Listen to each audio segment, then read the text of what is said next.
Good morning, or good afternoon, depending on your time zone, and welcome to the WFA and Meetrics webinar on online ad viewability. Now, the purpose for this session is to get under the bonnet of this topic, to understand how this technology works, and to understand what it means for you as an advertiser. The session should take between 45 and 60 minutes in total, and to preempt the question, we will be sharing the PowerPoint presentation after the webinar.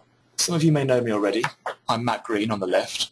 I manage the Media Forum and the Digital Forum at the WFA. I'll be facilitating this webinar over the next hour and managing any questions you might have. But the real star of the show is Anant Joshi of Meetrics, and I'll be handing over to him shortly. So first of all, I just have a few slides to provide some context and set us up.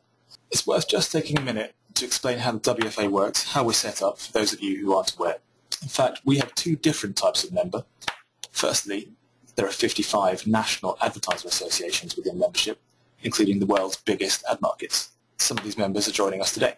Now, online ad viewability is both a global and a local issue, and some markets are adopting the viewable standard ahead of others. But more on that later on. The second type of member are the advertisers themselves, and we have 70+ global advertiser brands within membership. Of course, across these organizations there are very many marketing disciplines, hence the different forums or work streams that we have at the WFA to accommodate all of these marketers. I mentioned earlier on that we have a media forum and a digital forum. The media forum focuses on paid media, on online or offline media, and the digital forum focuses exclusively on digital topics across the whole paid, owned and earned ecosystem. Now, online ad viewability sits quite neatly between the two groups, and in fact we have covered this topic in both the media forum and the digital forum in both physical meetings and outside of meetings in the form of member surveys. But why have we done this? Well, because it's a priority for you, as demonstrated by this chart here. What we're looking at here is the top priorities for the media forum in 2014, and we can see that digital ad viewability/verification comes in at number 8 overall, ranked out of 29. It's clearly a growing concern for everybody. But how many advertisers, how many members are actually using this technology right now? We asked this question back in October 2013 in a survey, and 44% of respondents said that they are currently using this technology right now. Quite a large share, but based on the pace of change in this sector and the apparent escalation of usage, we'd expect that to already be well above 50%. And a factor likely to accelerate usage even further is the recent news that the IAB has lifted its advisory on trading on viewable impressions. Now, back in November 2012, the IAB issued this advisory saying that there were currently some measurement issues with the vendors. Now, they've lifted this advisory saying that there are still some differences out there, but those are much narrower. Viewability, however, is just one part of the digital media measurement revolution. The 3MS initiative, emanating from the United States, or 3MS is Making Measurement Make Sense. This is a cross-industry initiative involving the ANA, the Association of National Advertisers in America, the 4As, that's the American Association of Advertising Agencies, and the IAB.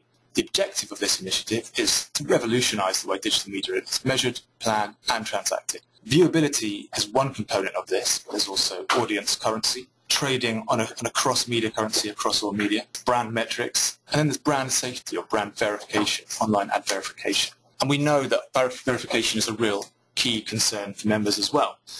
We asked you, again back in October, whether you had concerns about advertising being misplaced against inappropriate content as a consequence of automated trading. A significant share of you said that you did have significant concerns about this, 83% in total.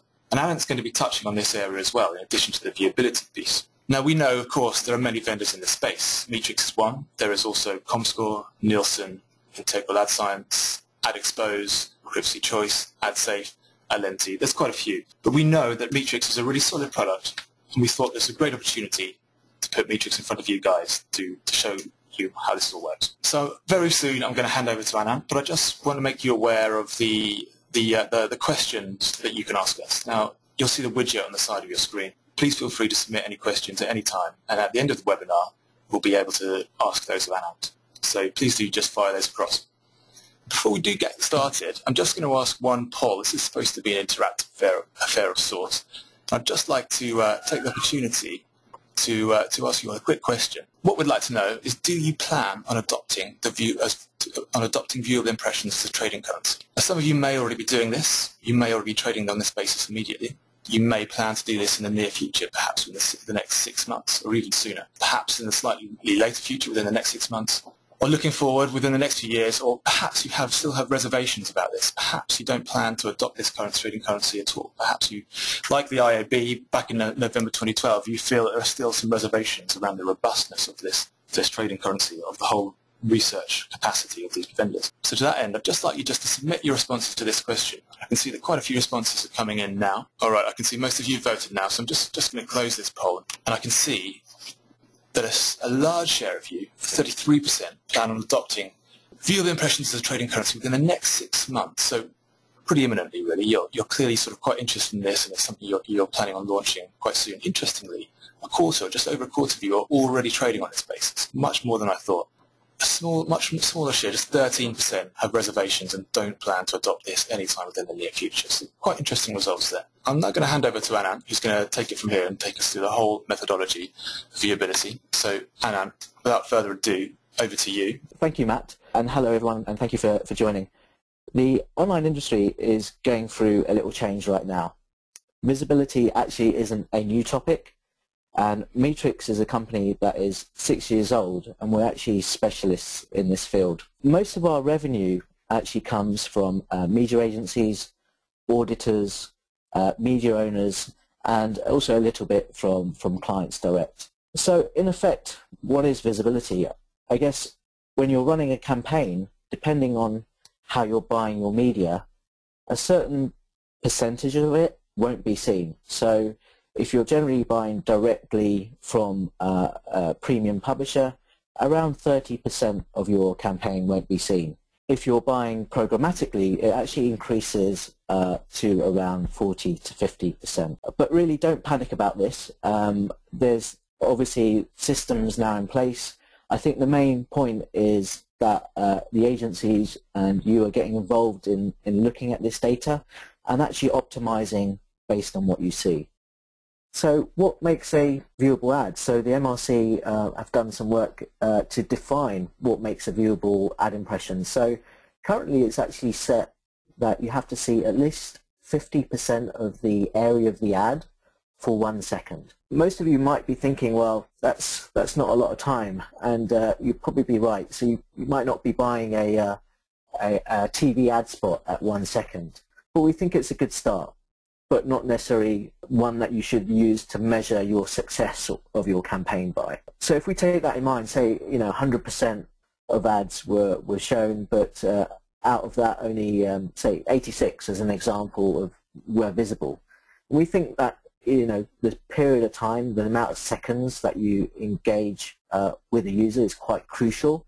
So we think impact will start around just after 1 second to 2 seconds, and we think around about, based on a recent campaign, about 86% of the ads were visible during that time, and then there's a drop-off, so then there's 68%, so you've got that much time to actually start communicating to the relevant target audience, and then between 5 and 15 seconds is where you need to start persuade them to actually buy your product or service. So we think that the time element is actually crucial, and it's also the next evolution other than visibility or just measuring visibility rates. Mainly because you can't do a lot within the 1 second. So obviously this little kid here is playing with his microwave and he manages to get no beeps, which is fantastic. But in that in mind, we think it's a good starting point. And we did some research into this field. We looked at the time element, and we did a survey between controlled and exposed users, and exposed being people who actually saw the ads. And we noticed that up to about 5 seconds of a display ad being on the page, there was hardly any impact. Maybe unintentional clicks. If they do click, they actually might bounce back straight afterwards. But from about 10, 15 seconds to sort of 20 seconds where it starts to plateau, we think this is kind of the sweet spot, really, where we'll see better ad recall and better conversions. So yeah, it would be great to show you the tech in terms of how it works within a browser environment, but what we've, because we're doing this over webinar, we're going to be sharing the link so you can look at it later on at your own time. At the moment, I'm just going to go through some slides that will show you just how visually we're tracking visibility. So here we have a browser, and in the middle of the screen there you can see something called a super banner or leaderboard, and it's 100% viewable, so it's actually on green, and it's running for 6.4 seconds. So it's important to know that we're actually measuring continuous seconds instead of time buckets. So some other vendors might only measure, say, at ping points, at 1 second or 5 seconds or 15 seconds. We measure the whole session, and we can tell you exactly how many seconds the ad was seen for. So in that in mind, you can see that it's 100% viewable, it's on green. And there's also, if you can see at the bottom right-hand corner, a skyscraper, which is not very visible. It's only 11%, and it's on red. So effectively, that ad hasn't been made visible because it's basically not reached the definition of 50% for 1 second. So as we go to the next screen, we scroll down, and now the leaderboard at the top is 37% of the area, and it's turned red. So we basically stopped the timer, and now we've started the timer on the skyscraper, and because it's 57% there. Now, a lot of users would do multiple things. They might go to a different tab now. So we can go to a different tab, and at that point we actually stop the timer, so we stop tracking the time element, and when they go back to the site, we start it again. So here we've started the timer again. What are the main reasons that why you don't see ads? So thinking about a display perspective, it could be that the ad is below the fold. In our eyes, we don't really mind where the ad is, as long as it gets seen. It can be at the top of the page or the bottom of the page. It doesn't matter as long as a user gets to that ad at some point. It could be that ads don't render completely. This can happen a bit more when it's programmatic, and potentially why some of the percentages are lower for programmatic buying. It could be that there's a number of hops, or time element is also quite crucial by the bidding process. Usually happens in microseconds, but when there's a long chain of events or suppliers or exchanges, it can add to the time. So sometimes it doesn't render completely. So we measure as soon as the ad is on the first frame. In other cases, you might have an ad which is right at the top of the page. And sometimes we see media owners that might have not the ad as integrated as part of their page. So they might have the leaderboard at the top, but then underneath it they have the menu bar and their logo, and therefore sometimes the user would just scroll down very quickly and miss it altogether. Other scenarios, potentially on like portal pages, where you might have a few key stories where a user might just click on the story straight away and immediately not have enough time to actually see the ad. So obviously the 0 to 1 second element is within that stage, can also happen. So there's also a growing concern, I guess, around video viewability, and we're addressing that. So we're working with some large FMCG brands, and I think when it comes to video, a lot of the reasons why you don't see video is because it's not being made viewable at all, but also they could be delivered, and probably happening a bit more in Asia, where into ad slots where there's no video content. So we're able to spot those things. Again, some ad networks might be doing autoplay, which is generally okay as long as there's some video content behind it. So as TV, repurposing TV ads on in-stream content, and that demand grows, and I think at the moment there's not as much quality inventory available. So there are things happening in the industry that tries to create more impressions when we're tracking into this, it's crucial that we can also check visibility.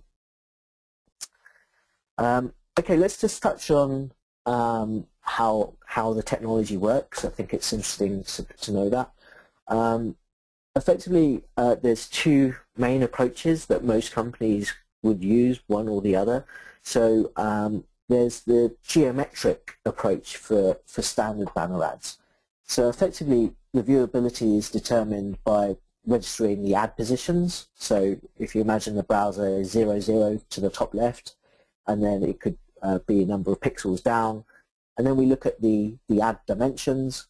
We look at the actual size of the visible area of the user's browser, as well as detailed information on vertical and horizontal scrolling, and their history of what they do in milliseconds. So the geometric approach is also being used to look at ad clutter stats. So are you getting good real estate compared to the other ads that are on the pages? And then we also use that approach for measuring other formats like overlays and expandables, for example. The other approach is when there's cross-site iframes or unfriendly iframes, also known as. So effectively what happens there, because the browser is not giving that information, we actually look at different techniques from the browser. So effectively when a flash file is off the screen, it renders differently to when it's on the screen. And then we can look at energy-saving properties of the browser to determine the location of the ad and the behavior to reduce the visibility. So we actually use a hybrid technology between both of those standards, if you like. So the technology works across all browsers within iframes and cross-site iframes. For video, we actually use the IAB VAS format, and then we have an advanced format that is using VPage, which effectively lets us see that tabbing approach and actual visibility numbers as well. So we can measure display and video. So at this point, I'm going to hand over back to Matt, who's actually going to do another quick poll. Yeah, thanks, Anand. It seemed like a good opportunity to interject right now to do another poll, because they're quite good fun, aren't they? So I'm going to just launch this right now, and hopefully you can see this on your screen right now. The question is, do you think that the 50% for 1 second standard is a sufficient metric for the purposes of your organization? So we've heard that the 50 for 1 standard has been implemented, and that's supported by the ANA in the States and ISBA in the United Kingdom. So that's out there, but is that workable for you and your businesses? Is that the right level or not? Is that something you're going to embrace? Yes, no, or don't know? It'd be really interesting to get your thoughts on that. I can see that a lot of you are voting now already. Okay, so 90% have voted. So I'm just going to close the poll now and put these results up on the screen. They're quite interesting. And the results are, most people have said no. So 67%, two-thirds are saying, no, that's not a sufficient metric for your organization. So that's quite interesting. And a third saying don't know. So actually no one saying yes, that's sufficient. So that really is quite stark there. Anand, what do you make of that? Do you have any clients who trade on or have a different sort of standard to the 50 to 1 as their basis?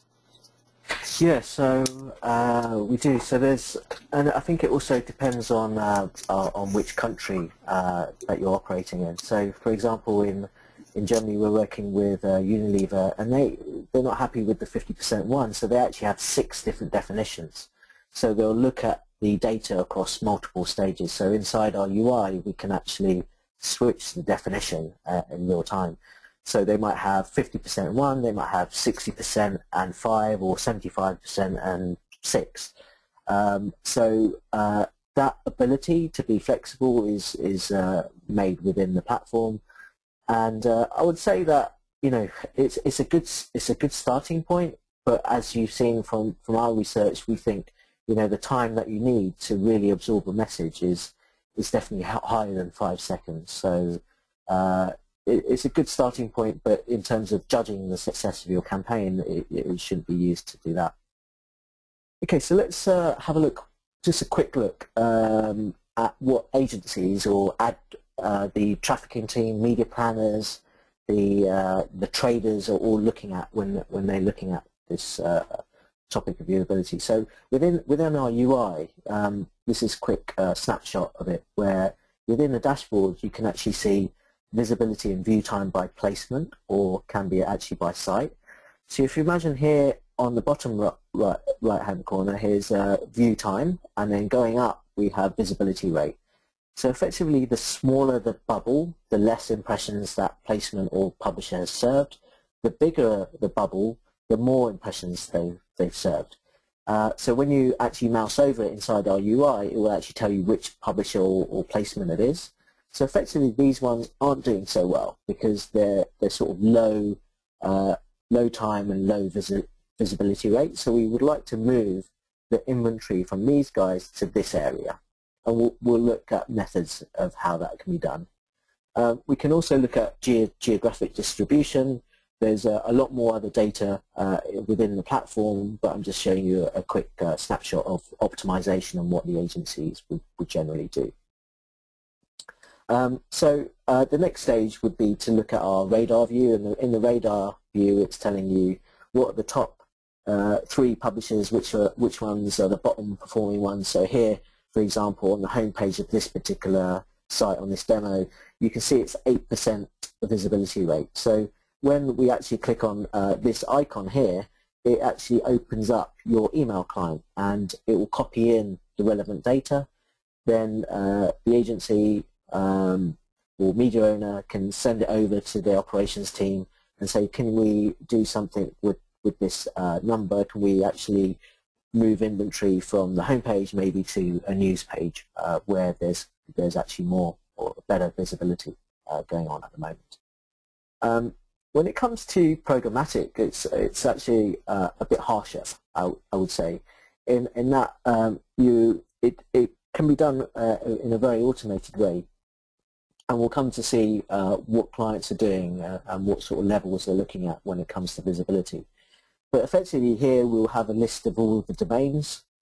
We can get all the rates of how their performance is in terms of time and visibility rate, and then we can also match that with potentially audience data. So coming to the audience data feature of the product, we can pull in data on gender, age, geography, education, household size and household income. So not only visibility, we're matching which relevant audience actually ended up seeing the ads. So you might be using your own systems to sort of buy inventory and target where you want it to go. This way it's just doing another check. So effectively these are the countries where we operate our audience data product feature. And one important thing is to know sort of panel sizes. So not only should we look at panel sizes, but also how many of those on the panel are actually active online. So to take an example, the panel size in the UK might be 370,000, and out of that around 200,000, which is actually quite large, are still active. So they're regularly being surveyed and cookied. So if we happen to see if they happen to see your campaign, then we can match their data together with what we've captured on that person. Okay, so let's look at some case studies. If you're not from the UK, you might not have heard of Money Supermarket. They're one of the largest spenders here in terms of what they do on TV, and also growing a lot now what they're doing online. They don't actually work with an agency. They do everything in-house using their own access to DSP. So they're doing everything programmatically. And effectively, their site is a comparison site. So it compares insurance or credit cards or mortgages, and what we started doing is started to track all their campaigns, and then after a certain time period when they would like us to give them information on visibility and time, say for example 2 weeks, we would give them a list of all the domains. So and there we'll break it down to let's look at all the domains that achieve less than 10 seconds view time and less than 30% visibility rate. And then basically they'll take those domains and then remove those domains from their current campaign. And effectively they've left with this really good list of time, if you imagine. And when they did that, it actually increased their ROI by 37%, which we found quite astonishing, because they actually, every time somebody clicks on get a quote, they actually get paid. So they were able to measure the visibility time against actual revenue that was coming in. So we were quite amazed by that number. Also, with this FMCG brand, we did a control and exposed survey. We noticed when users have seen ads for more than 5 seconds, it actually increases the ad call compared to the control group by more than 200%. So there's definitely a link between time and how long the ads are running for before sort of how quickly they would actually engage. Okay, so the other big topic and something that came out from the poll, your questionnaire survey that you did last year, was around ad verification and brand safety. So we also offer this component within our service. We're experts on the visibility. Obviously, we're doing this for a very big number of years. So it's natural that some of these things start to sort of collide in the space. So we're now looking into the verification and brand safety space. So we already got some solutions live. Effectively, you know, from our tag, you can actually see obviously if people have seen your ads and did they reach the right audience. But now it's looking at a bit more into depth in was the advertising environment actually appropriate. So with that in mind, we can do three main things. We're looking at a whitelist protection, if you like, brand safety, and fraud detection. So for example, one of our clients, Burberry, is quite interested, being a high fashion brand.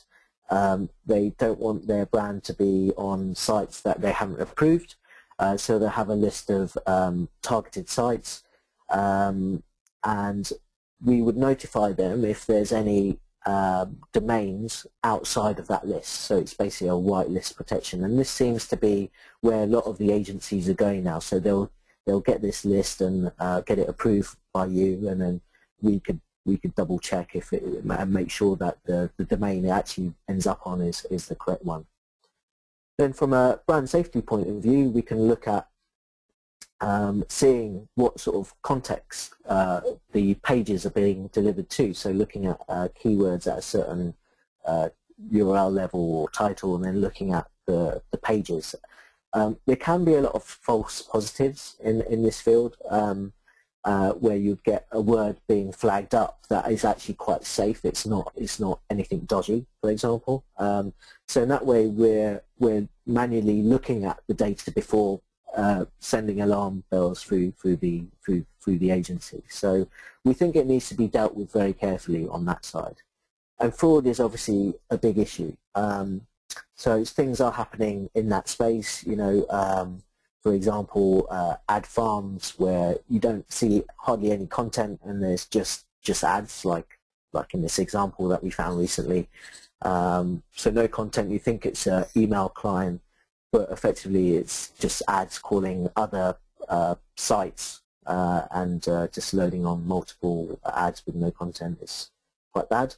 You also see examples of potentially stacked ads or ads on top of each other. Or invisible ads being served into one-by-ones or geography mismatches.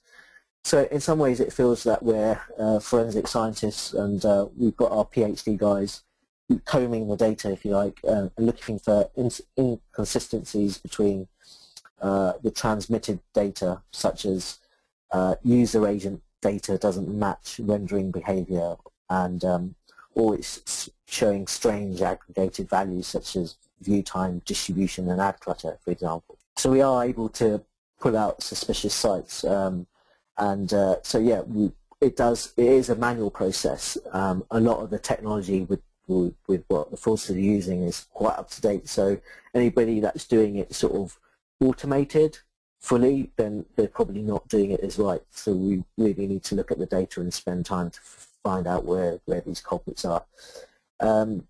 So in that in mind, fraud is an issue. I wouldn't say it's you know, there's numbers probably going around the industry where you would say it's actually quite high. I wouldn't believe the hype in it. You know, so just to put it in perspective, say if you're running 1 billion impressions, 30% of those aren't seen. That could be 300 million ads not being seen.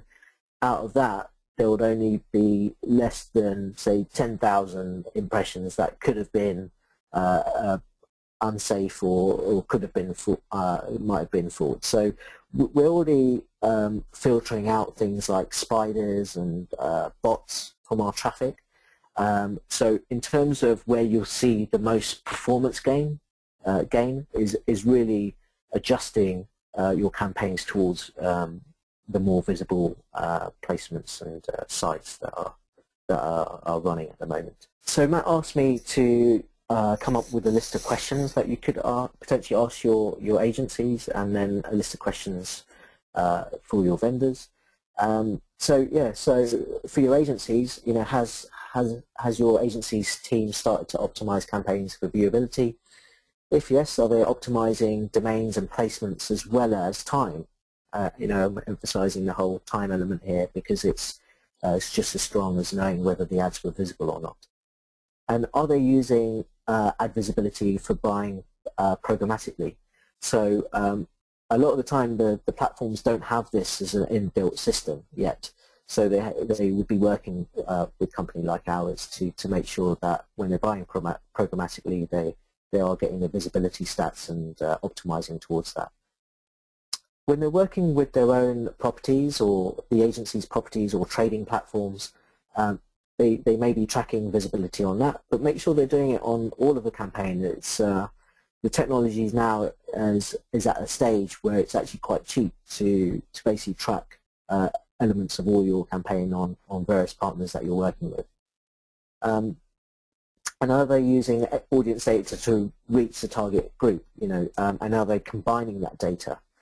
And then it becomes quite interesting with some of the advanced stuff that we're doing in the field around performance data. So we work with branding clients and we work with performance clients. One of our clients, Santander, is actually it's a large bank, and they've basically put a conversion tag, one of our conversion tags, on the back of their account opening page.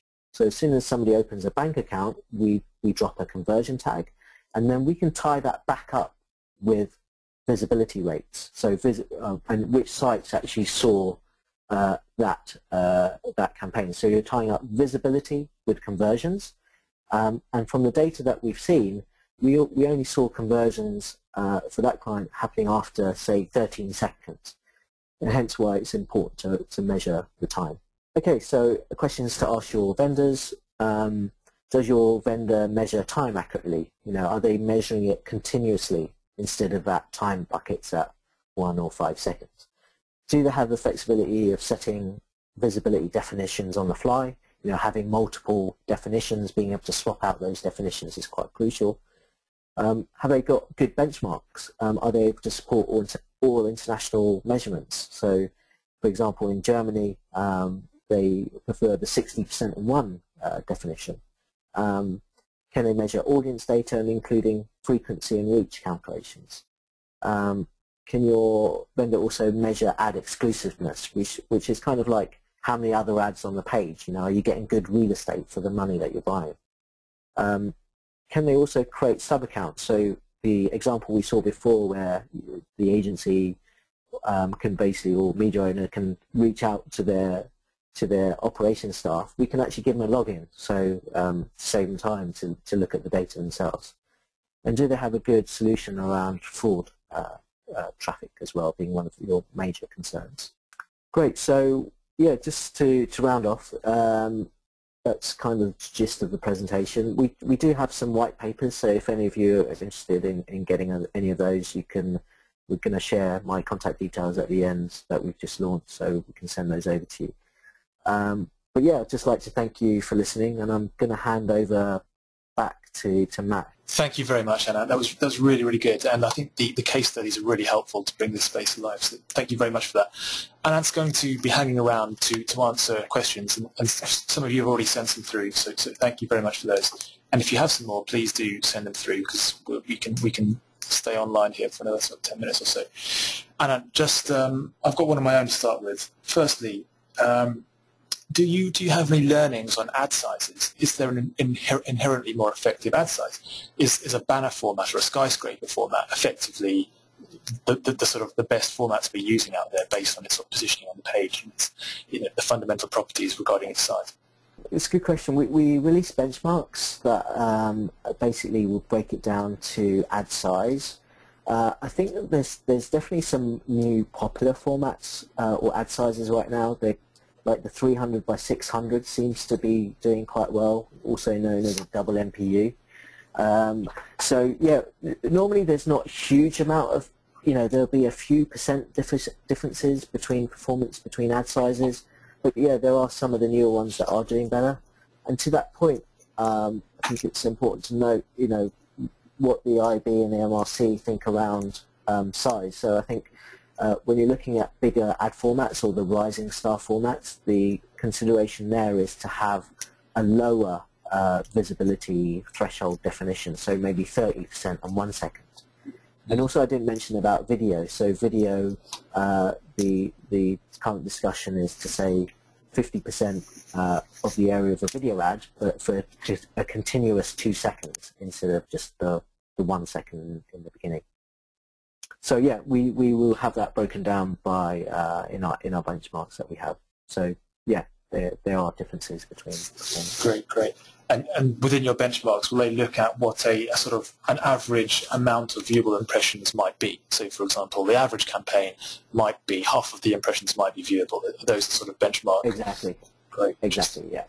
Okay, I'm sure everyone would be really interested to see those numbers. And I wonder, would you go as far as to put a benchmark on fraud? Is that somewhere we can go to? Can you say, for example, the average campaign has 20% fraudulent impressions? Is that a benchmark figure that you have that you could share?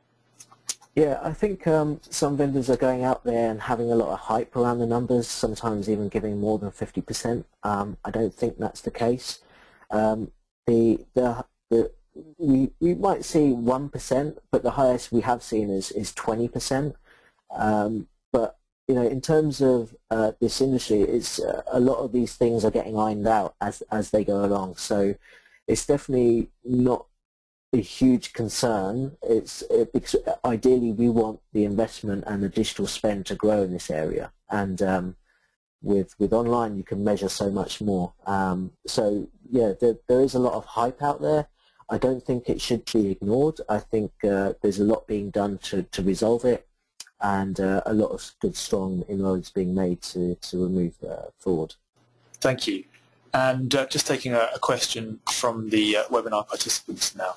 Can you say that your technology works globally equally effectively? Does it work best in Europe, for example, or can it be used in Latin America? Can it be used in Asia? Yeah, so we don't have any barriers of where the technology works. Effectively, we're using services such as Akamai and Amazon cloud services where the technology can get deployed. So effectively, we're running campaigns in multiple markets. So as well as Europe, we have obviously a growing presence now in Southeast Asia. The tech we run would be everywhere, so it's not a problem to scale for us. And you've never, for example, had resistance from publishers to sort of accept your tags?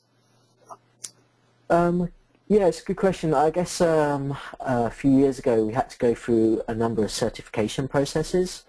So for example, Google, we went through one. We're currently doing one for Facebook, mainly around the audience data measurement.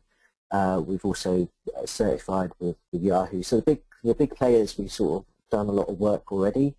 I think in some markets where this topic is quite new, we probably still have to have a conversation with those publishers, but generally it's widely accepted now. I think it's kind of like, what is the next step for the media owner? In Germany, where our heritage is actually, we're a German company, so we've got the biggest market share in DACH.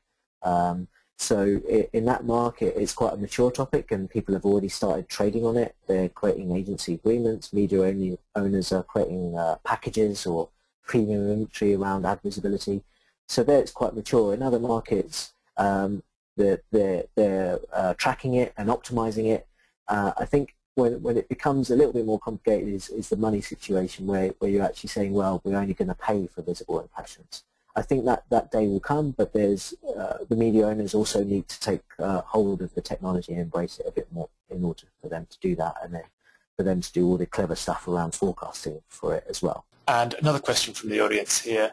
Does your technology work equally well on mobile as it does on desktop? Yeah, so effectively any smartphone that is JavaScript enabled, effectively we would be able to see visibility stats. And actually in our UI we have like a widget that shows devices. So in there we can see how many impressions were delivered to smartphones, tablets, connected TVs, for example, that also have JavaScript-enabled browsers. And then obviously screen sizes make a big impact of real estate, so smaller screen sizes and bigger screen sizes. So yeah, anything that's an advanced phone, in most cases, most people have smartphones these days, so we're able to measure visibility on that as well as audience data, actually.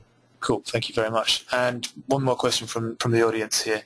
How do we make this reporting part and parcel of the agency package? Good question. Yeah, so from an agency point of view, I think some agencies have a standpoint of where they will basically, it's default and you have to opt out from doing visibility tracking, which I think is a good stance. So they basically would account it for you guys within the service that they operate in. So I think that's probably a service that more and more agencies will start to do now going forward. The important thing is that obviously they would monitor it, but the important thing is that they can optimize it and optimize not just on visibility rate but also for time. Okay, thank you very much indeed, Anand. We've come to the end of the questions. I think you've been brilliant. It's been a really good presentation. Thank you very much indeed. Your contact details are at the end of this presentation. And for anybody who would like to do the live demo, there's a link here which you can use to access that. And I think it's well worth trying that out. We didn't want to risk putting that up in the webinar just in case there were some sort of issues with the technology, but the live demo is well worth trying. It's much more powerful to try it in the flesh like that. Anant's email address is there, as is mine, and if you want to email Anant for any of his white papers or thoughts, please do so. One final thought from us from the WFA is what's next? Well, we've got quite a few meetings coming up on the horizon. We've got a media forum coming up next week in Stuttgart, 21st of May. And then shortly after, there's a IMC forum in Mexico on the 27th. And then the digital forum, we have two meetings coming up in quick succession. There's one on the 3rd of July, that's in London. And then just a week later, we're in Singapore on the 10th of July. And we have great agendas for all of these meetings. If you haven't already registered to attend, please do so. We'd love to see you there. But that's all for me. And thank you very much for attending today. Thank you very much to you as well, Anant.